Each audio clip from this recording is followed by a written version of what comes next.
गायकवाड साहेब, सुरुवातीला आपलं नाव सांगा, आपलं पद काय होतं वंचितमध्ये आणि काय मी श्रीशैल गायकवाड, वंचित बहुजन आघाडी सोलापूर जिल्हा अध्यक्ष सोलापूर.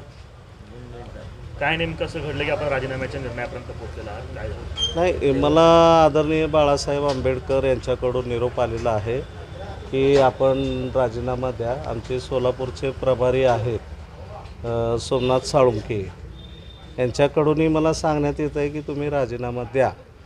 त्यामुळं मी राजीनामा देत आहे. काय नेमकं कारण आहे, कशासाठी? कारण तर मला कळालेलं नाही. जिल्ह्यामध्ये मी फार मोठ्या प्रमाणात काम केलेलं आहे.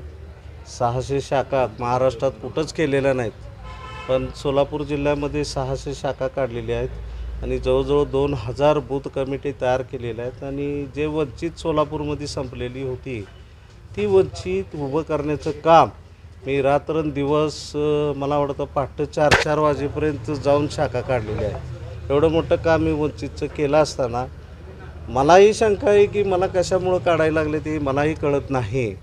मग आता शेवटी हायकमांडचा विषय असल्यामुळं आदरणीय बाळासाहेब आंबेडकर स्वतः म्हणतात की राजीनामा त्यांच्याकडून घ्या. त्यामुळं नाईलाजानं मला हे राजीनामा द्यावा लागला. वंचितचे उमेदवार राहुल गायकवाड आज उमेदवारी अर्ज भरत आहेत, त्यावेळेस गरज असताना नेमकं तुमचा राजीनामा घेतला जातोय, काय कारण असणार आहे याच्यामध्ये? मला तेच कळी नाही ना. जी आंबेडकरी चळवळीमध्ये काम करणारा जे खंदा समर्थक आहे, कुठं झुकत नाही, भाजप, सेना, काँग्रेस, राष्ट्रवादी कोणीही राहू द्या, त्यांना सडेतोड उत्तर देणारा एकमेव माणूस या जिल्ह्यात मीच होतो. श्रीशैल गायकवाड, कुठं न झुकणारा, कुठं पैसे न खाणारा आणि चळवळीला गद्दार नसणारा मी एकमेव माणूस आहे.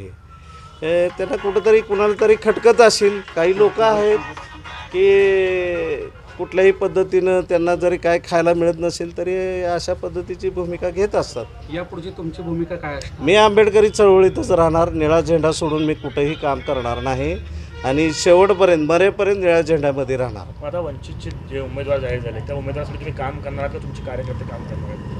नाही, ते पक्ष ठरवेल की वंचित बहुजन आघाडी ठरवेल.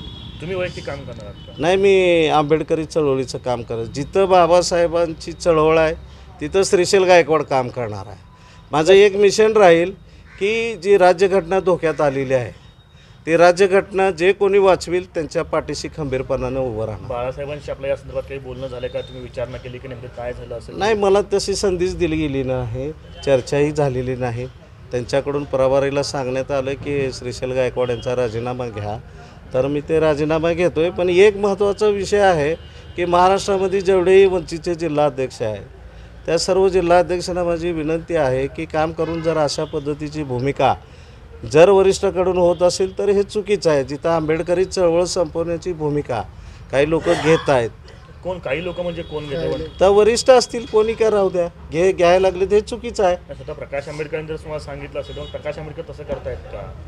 नाही, तर त्यांचीच आदेश आहेत, साहेबांचेच आदेश प्रभारीला आहेत ना. ते प्रभारीला आदेश असल्यामुळेच मला राजीनामा द्यावा लागला. आता इथं जिल्हा कमिटीला आम्हाला विश्वासातच घेतलं नाही, कामच करता येत नाही आम्हाला कुठल्याही प्रकारचं कशाही पद्धतीचं नियोजन करता येत नाही.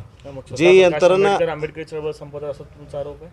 नाही, मी हे बोलू शकत नाही, पण एक आहे जी सच्चा कार्यकर्ता आहे आंबेडकरी चळवळीत काम करणारा, त्याला मात्र निश्चितच धोका निर्माण झालेला.